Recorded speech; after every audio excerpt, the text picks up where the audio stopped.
Ya, halo, selamat siang. Perkenalkan, gue Intan. And today I would like to, oke. Hari ini saya akan berusaha mencoba merekam diri saya berbicara menggunakan bahasa Indonesia full tanpa ada kata bahasa Inggris yang yang yang akan terucap baik itu secara tidak sengaja.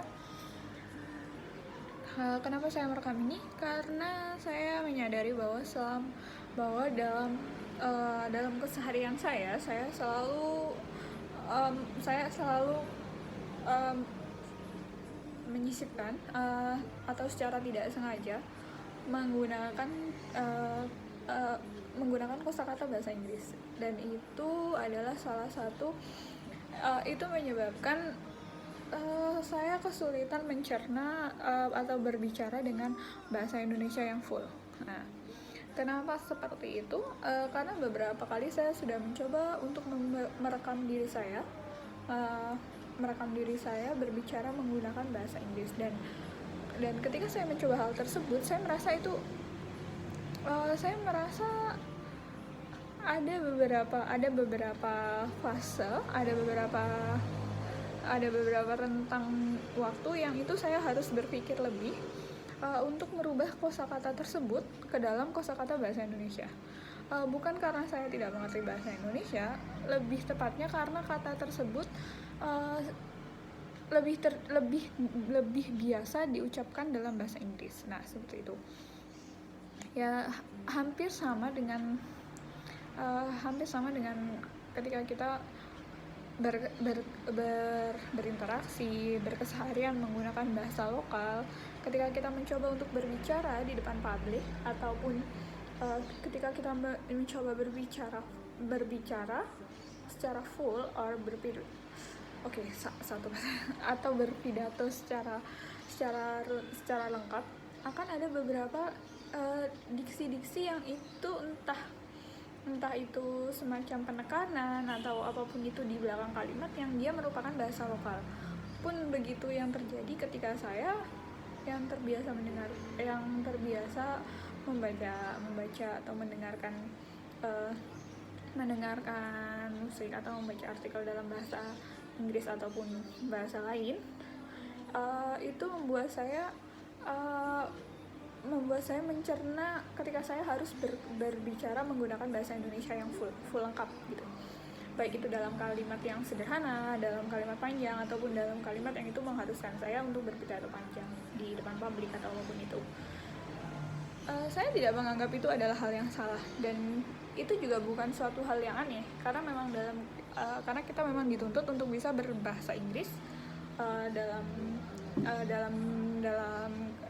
pekerjaan, dalam apapun itu, dalam entah tuntutan global atau apapun itu. Dan saya merasa ketika saya memiliki kemampuan bahasa Inggris yang sedikit, kemampuan bahasa Indonesia yang sedikit, dan keberanian untuk berkata di depan umum yang juga sedikit, itu membuat saya akan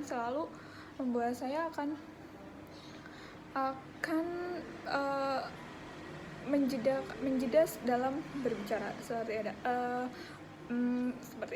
itu menjadi salah satu kelemahan saya, seperti itu.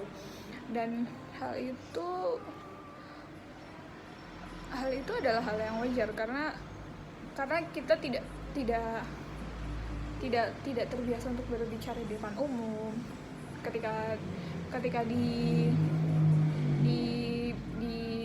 jenjang pendidikan pun, nah itu SD, SMP, SMA, atau ketika kita sarjana, tidak semua itu terbiasa untuk berbicara di depan umum. Entah itu seperti mungkin kasusnya kalau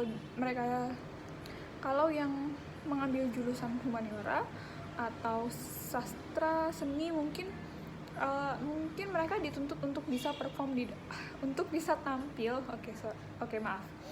untuk bisa tampil di depan umum, untuk bisa berdebat, berdiskusi di dalam kelas gitu. Hal itu sedikit sekali terjadi pada mahasiswa atau pelajar yang mereka mengambil penjurusan itu adalah ekstrakta ataupun teknik. Karena kita terbiasa untuk bagaimana membuktikan teori-teori, perhitungan, apakah dia jawabannya benar atau salah. Yang mana hal tersebut tidak ada fasenya hal tersebut adalah suatu hal yang baik di dalam akademik. Di dalam akademik itu adalah hal yang baik dan hal yang diharuskan. Kita harus bisa berhitung, harus bisa membuktikan teori, melakukan perhitungannya dengan benar, karena jawabannya adalah antara benar dan salah. Tapi ketika kita harus mempresentasikannya entah itu di dalam kelas, entah itu di dalam suatu forum atau apapun itu, lebih tepatnya saya itu kesulitan untuk menyampaikan bukan karena saya tidak mengerti apa yang saya tuliskan, lebih ke karena saya tidak terbiasa untuk menyampaikan secara runtut, memiliki artikulasi yang baik atau apapun itu. Jadi kelemahan saya yang mana saya dari SMP, SMA, terus kuliah sarjana itu adalah di bidang ekstrakta. Saya bertemu orang-orang yang hampir mirip dengan saya, yang fokus di dalam perhitungan, di dalam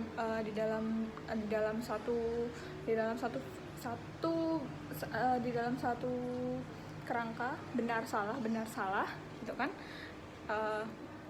Kalaupun ada selain benar salah, maka itu mungkin adalah probabilitas atau kemungkinan. Jadi ketika kita menjelaskan sesuatu, ketika saya menjelaskan sesuatu, itu saya mengalami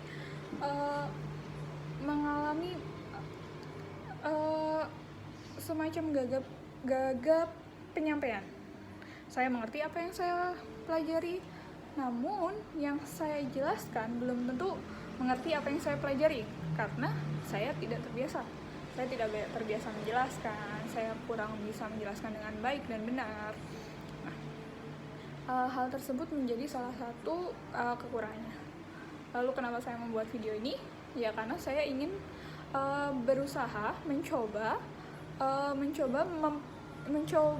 menjelaskan, mencoba merekam diri saya bagaimana saya mengolah kata-kata, membuat suatu video, dan bagaimana saya mencoba menyampaikan hal tersebut. Apakah hal tersebut bisa saya terima di video itu, ya. Dan kemungkinannya saya akan berusaha mencoba membuat video untuk membiasakan saya mengartikulasi penyampaian, mencoba menjelaskan, mencoba mencerna kata-kata. Karena saya pernah membaca, bahasa itu dipraktekkan, bukan dipelajari. Jadi sebagaimanapun saya mencoba membaca buku bagaimana berbahasa Indonesia dengan logis, membaca buku EYD yang disempurnakan, membaca buku mengenai EYD, membaca tulisan-tulisan di koran, membaca berita atau apapun itu.